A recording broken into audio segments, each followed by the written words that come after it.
ஒரு ஹிந்து கீதை தெரிஞ்சிருக்கானோ இல்லையோ, ஒரு முஸ்லிம் குரான் தெரிஞ்சிருக்கானோ இல்லையோ, ஒரு கிறிஸ்டியன் பைபிள் தெரிஞ்சிருக்கானோ இல்லையோ, ஒவ்வொரு இந்திய குடிமகனும் இந்திய அடிப்படை சட்டம் தெரிஞ்சிருக்கணும்.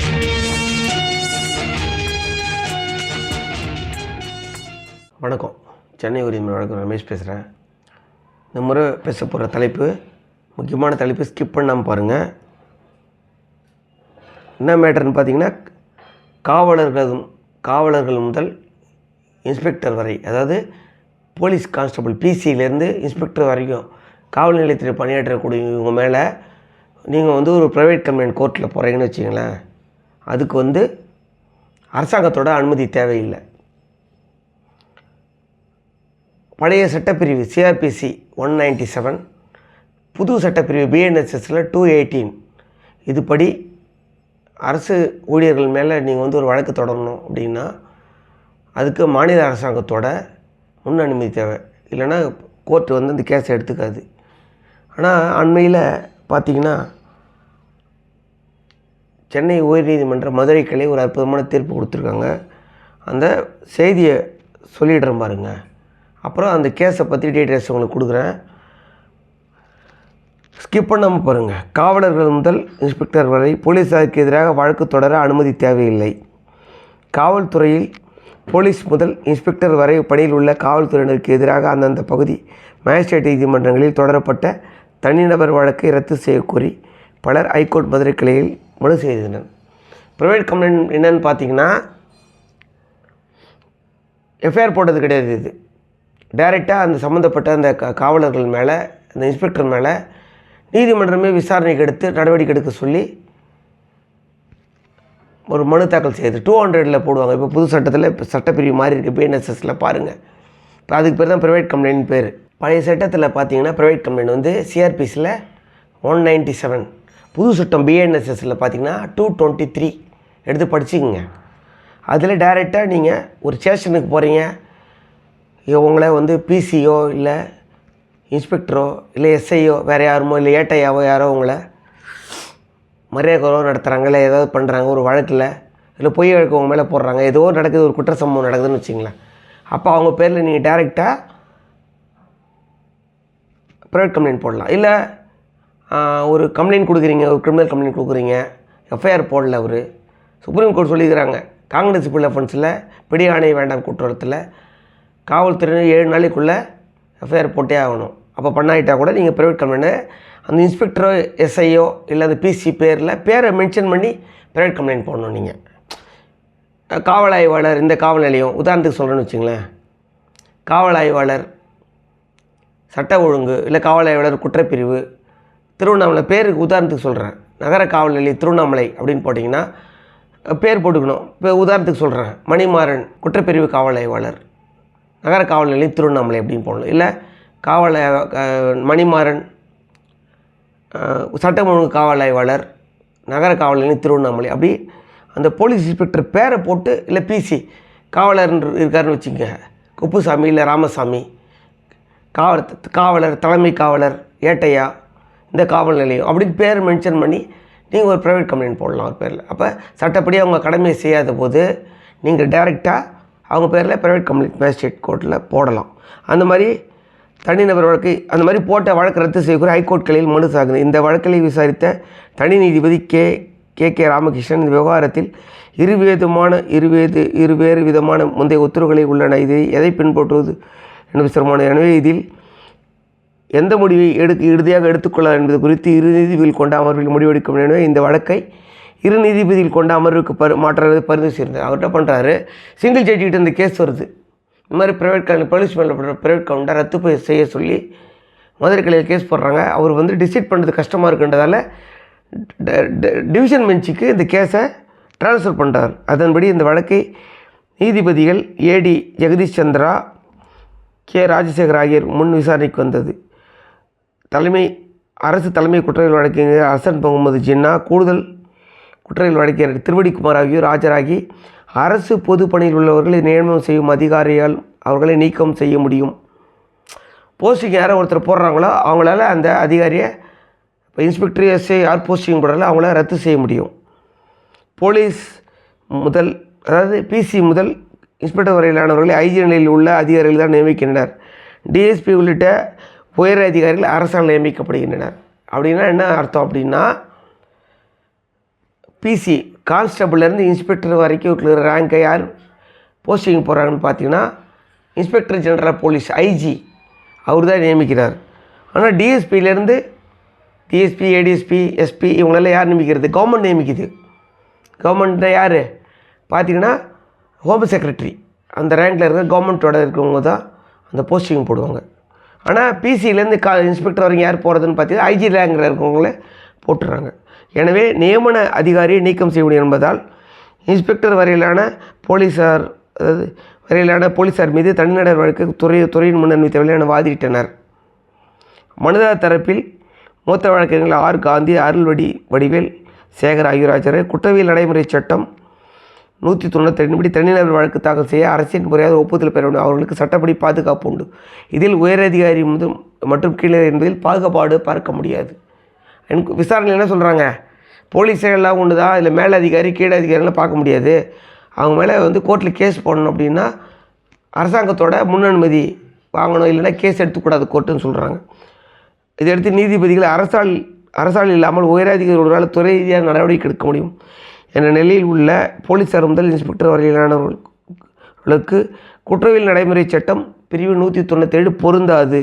இது ஏற்கனவே பல உத்தரவுகள் உறுதி செய்துள்ளன. அரசால் நடவடிக்கை எடுக்கக்கூடிய பணியில் உள்ளவர்களுக்குத்தான் அனுமதி பெற வேண்டும் என்பது பொருந்தும். எனவே போலீஸார் முதல் இன்ஸ்பெக்டர் வரையிலான காவல்துறையினர் மீது தனிநபர் வழக்கு தொடர அரசின் முன்னணி தேவையான உத்தரவிட்டுள்ளார். என்ன புரிஞ்சுக்கணும் நீ அப்படின்னு பார்த்தீங்கன்னா, டிஎஸ்பியிலேருந்து மேலே ஏடிஎஸ்பி, எஸ்பி மேலே நீங்கள் ஒரு கேஸ் போட்டிங்கன்னா அதுக்கு தான் அரசாங்கத்தோட முன்னனுமதி தேவை.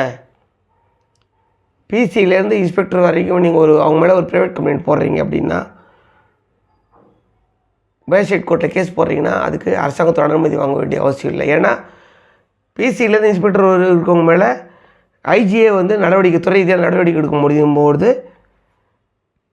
அரசாங்கத்தோட அனுமதி தேவையில்லை அப்படின்னு சொல்லி இப்போ ஜூலை 24ஆம் தேதி தீர்ப்பு கொடுத்துருங்க. 24/7/2024 சென்னை உயர்நீதிமன்ற மதுரை கிளையில் இந்த அற்புதமான தீர்ப்பை கொடுத்துருக்குறாங்க.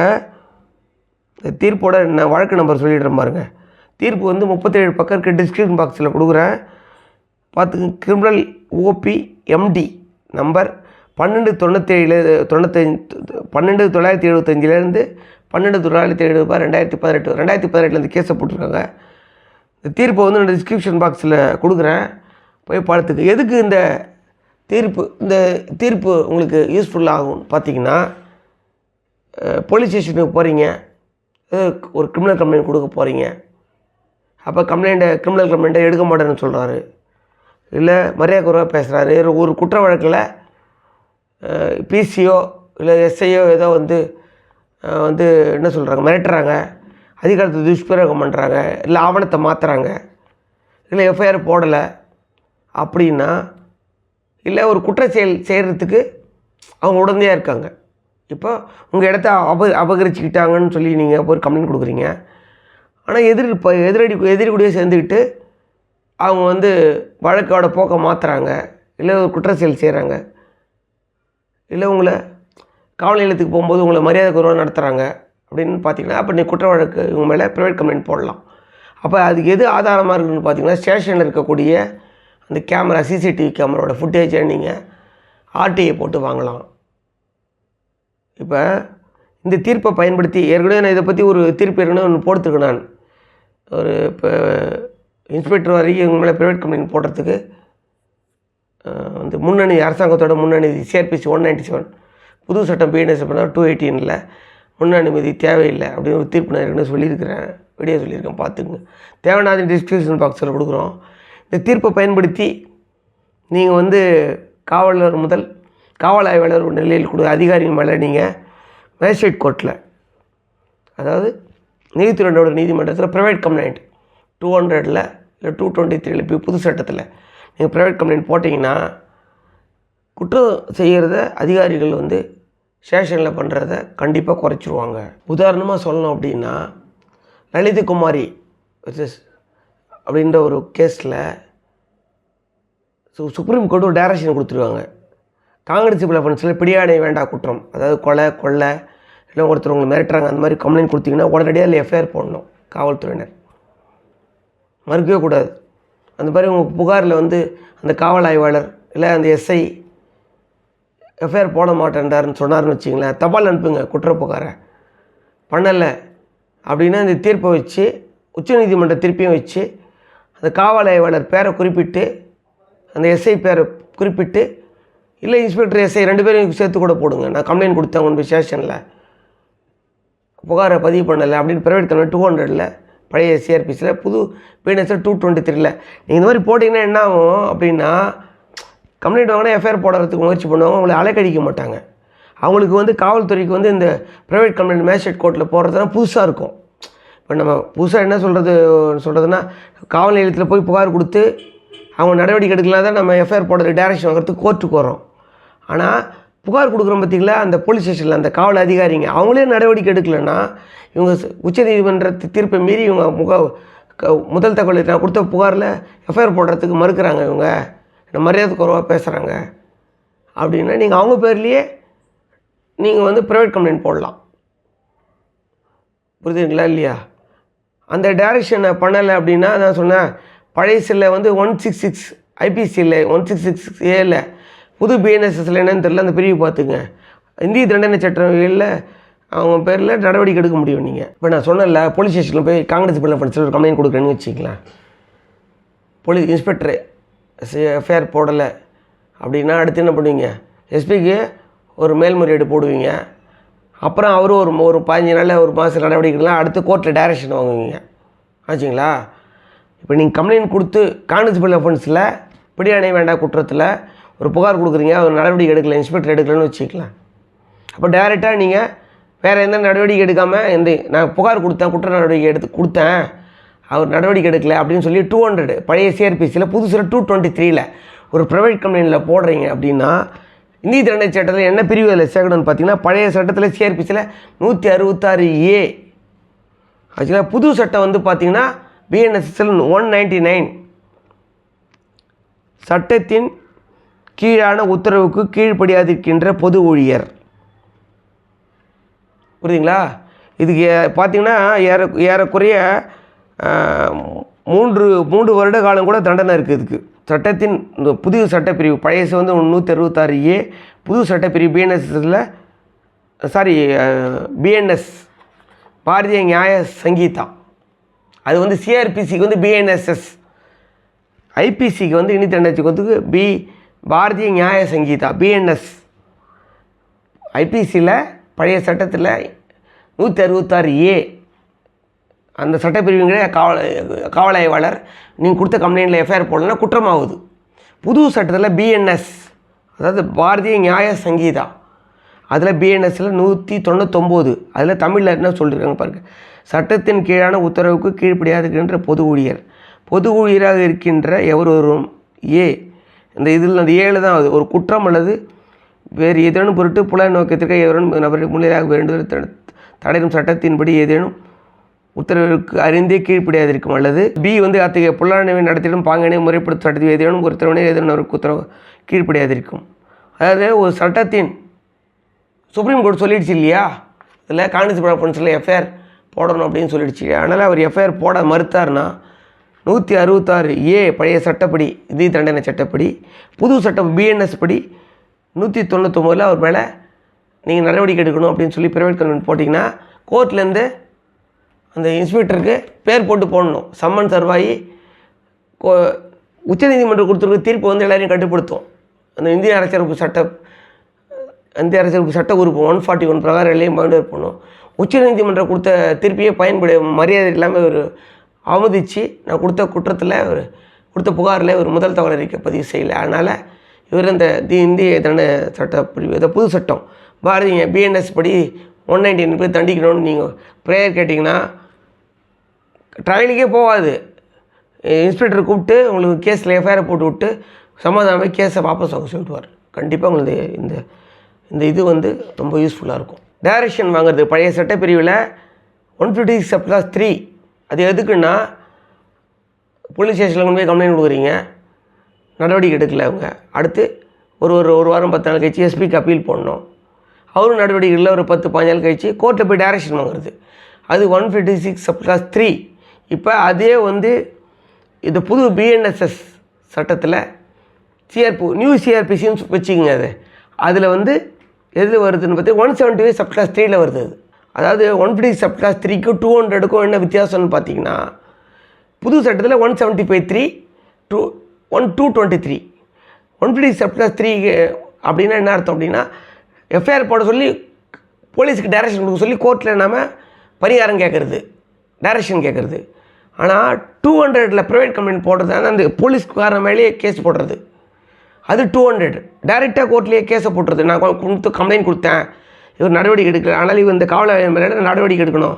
உச்சநீதிமன்றம், உயர்நீதிமன்றம் பல்வேறு வழக்குகளில் பிடியாணை வேண்டாம் கூட்டத்தில் காங்கிரஸ் ஃப்ரெண்ட்ஸில் கம்ப்ளைண்ட் கொடுத்தா எஃப்ஐஆர் பண்ணணும்னு சொல்லுது. நான் கம்ப்ளைண்ட் கொடுத்தேன், போலீஸ்காரர் எஃப்ஐஆர் போடல, அதனால் அவர் பேரில் நடவடிக்கை எடுக்கணுன்னு பழைய சட்டத்தில் சிஆர்பிசி 200ல் போடணும். புது சட்டத்தில் பிஎன்எஸ்எஸில் 223ல் போடணும். தண்டனை அது வந்து ஐபிசியில் 166A ஐபிசியில். இதில் வந்து பிஎன்எஸில் பாரதிய நியாய சங்கீதா புது, அது ஓல்டு ஐபிசி. நியூ ஐபிசியில் 199ல் அவர் மேலே கேஸ் போட்டு 2 வருஷம் குறையாத அந்த இன்ஸ்பெக்டருக்கும் எஸ்ஐக்கும் தண்டனை கிடைக்கும். நான் சொன்னேன், பழைய சட்டம் வந்து ஐபிசியில்